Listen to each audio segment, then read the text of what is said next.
Sports Hub is brought to you by Golf USA in Kearney and Grand Island.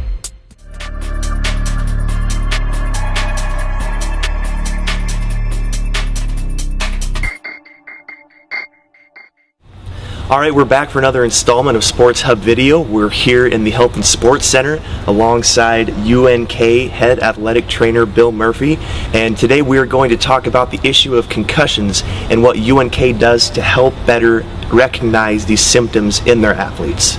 You know, really what we're doing, concussions have come a long ways. From what we're doing now compared to what we used to do 3 or 4 years ago is actually even quite a bit different. We're using a system called the impact system. It's a computerized neurological test. It'll test their reaction time. It actually does a great job at testing short-term and long-term memory. So we'll bring our kids in. As soon as they have a sign is something that we see, or a symptom is something that an athlete will tell you, then that automatically clues us off that they could be possibly suffering from a head concussion. At that point, we actually remove them from play now. Certainly if they have more than one symptom, we will actually take them out of contact and remove them from play. We'll do a full neurological exam. There's all kinds of memory questions and stuff that we'll ask them. And as long as they have a sign or symptom, we will continue to hold them out of contact and practice. Once those symptoms have relieved, and that could be anywhere from a few days to a few weeks, we'll take them through a 3 or 4 day progression where we exercise them, we start to work them back, we start to jog them, we start to get them back to their field of play. Still no contact. And the reason why we do that is because an increase in heart rate, or when someone starts to exercise, a lot of times their symptoms can come back. Once they get through that, then we can use the impact system on our computerized system that we have set up. And that is set up to where we have a baseline on every UNK athlete. So we'll compare their baseline scores, then we'll do that impact exam, and then we'll compare the two scores. But when we go through all that and we compare their baseline impact test to their post-injury test, that gives us data scores, and that helps us because we have something on paper. We have actually something in writing. We have something tangible that the athlete can actually see, the coach, or for the high school kids, for the parents. Athletes will always try to kind of fudge with you a little bit on how they're feeling or their signs and symptoms. They may try to do that because they want to get back and play. But that's the neat thing about the impact exam. The data doesn't lie. And because I even tell our players, look, when you take this baseline exam, it will compare you across the board nationwide to other college football players of your age group.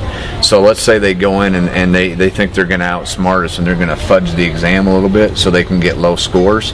I automatically will get bold scores in red that says something ain't right with this kid, something wasn't wrong, or something went wrong with this test, and they'll automatically have to retake the exam.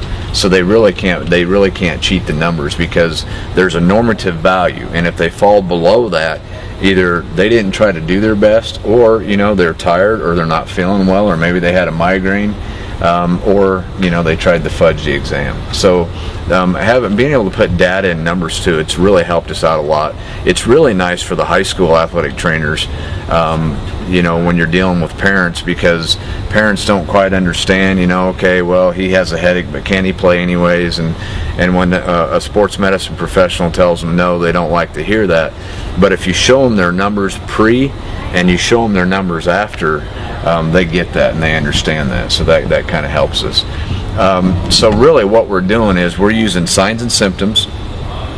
We do some other testing, some memory testing. We do some balance testing, and we use the impact testing. So really what we're doing, in addition to getting them back through exercise, it's really about a 3 or 4 step process. So we're not just relying on one exam or one test.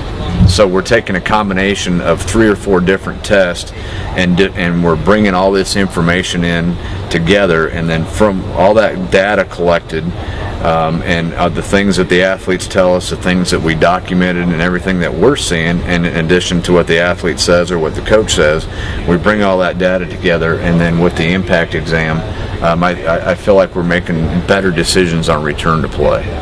The days of a kid getting hit on Friday night and having 2 or 3 signs of a concussion and staying out of contact and then playing again next Friday, actually in all reality, probably shouldn't be happening that much anymore. Because if you think about what I just told you, that step-by-step process, it's really taken that, usually even for our college kids, at minimum it's usually about 2 weeks. The other thing is high school kids, in particular junior high kids, the younger they are, the longer it takes for the brain to recover. There's physical damage and there's metabolic damage or chemical changes that take place when you have a concussion. Well, just completed the impact test. There's no way to cheat on that, I'll tell you that much. Pretty difficult, but overall, it was fun.